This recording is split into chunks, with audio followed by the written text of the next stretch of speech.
Hey, I'm Quentin. I like to think of myself as a dog lover, a bit of a wine enthusiast, a self-proclaimed film fanatic, and I live with major depression. My story begins around 11 years ago. I was a junior in college, and that year I remember feeling so heavy, almost as if someone turned up my personal field of gravity. Um, Eventually, as the semester went on, I couldn't get out of bed. I wasn't sleeping, I wasn't eating, I wasn't bathing, and eventually I just stopped leaving my apartment.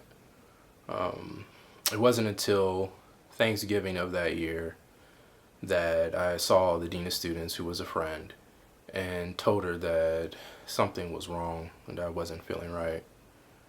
And it was at that point that she put me in touch with the counseling and psychological services on campus.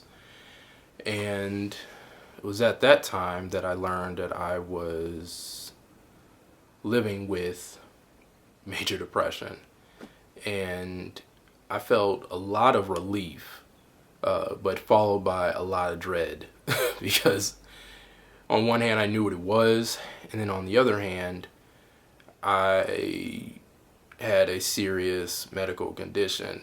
And the first thought was, what does this mean for my life?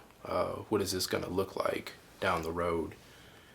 But the good news is, this was also the moment my recovery started. Fast forwarding back now here in 2018, I work as a consultant for NAMI Ohio. Work with a youth organization called Youth Move Ohio.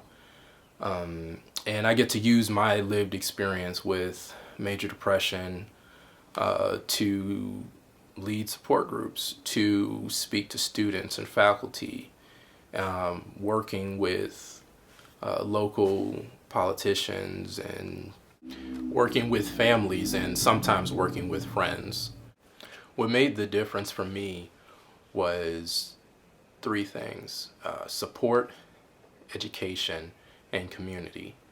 Support as far as mentors I had over the years, friends who really stood by me, encouraged me, listened to me, and some family members that stayed with me and kept up with me, asked how things were going, checked up on me. That really helped, especially when I felt isolated and alone in my experience. Education, the more I learned about my diagnosis, the more aware I became of what I needed to do for my day-to-day life, and really understanding that I needed a change in diet, needed maybe more exercise, needed to stay hydrated, and definitely needed to get a good amount of sleep. Just made all the difference. Also incorporating mindfulness meditation, individual therapy definitely helped, talk therapy. And it wasn't so much just uh, someone helping me navigating my emotions or how I felt, but really just being listened to, my point of view from an objective observer. It made all the difference. So, I mean, I still thankful for the time I spent in therapy, just as far as helping me find my voice. And as far as community goes, the NAMI community have been great for me, especially as far as support groups go. That's where it started all for me.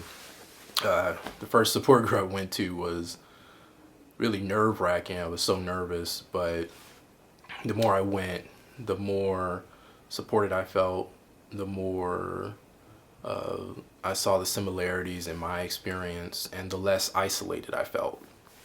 Uh, so support groups definitely had a huge impact on my life. It's what led to me eventually becoming a facilitator, and also eventually becoming a state trainer. So now I teach people how to lead support groups in their area.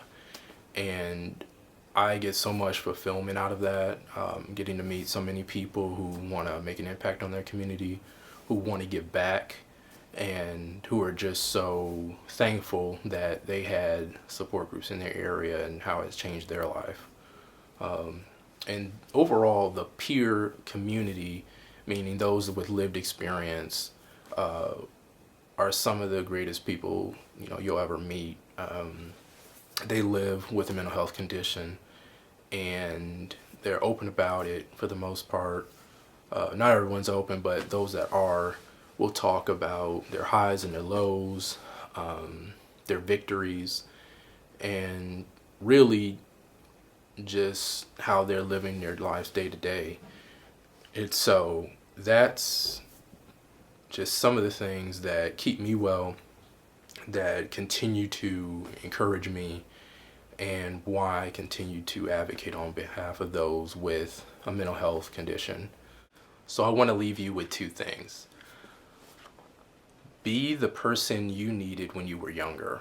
It makes all the difference sharing your story and your experience. And I want to leave you with hope. With hope, you can accomplish anything. So please subscribe. This will be the first of many videos. And if you'd like to follow me on social media, you can find me at Quentin Mondin on Facebook, and on Instagram you can find me at Quentin Mondin again. So thanks, and see you next week.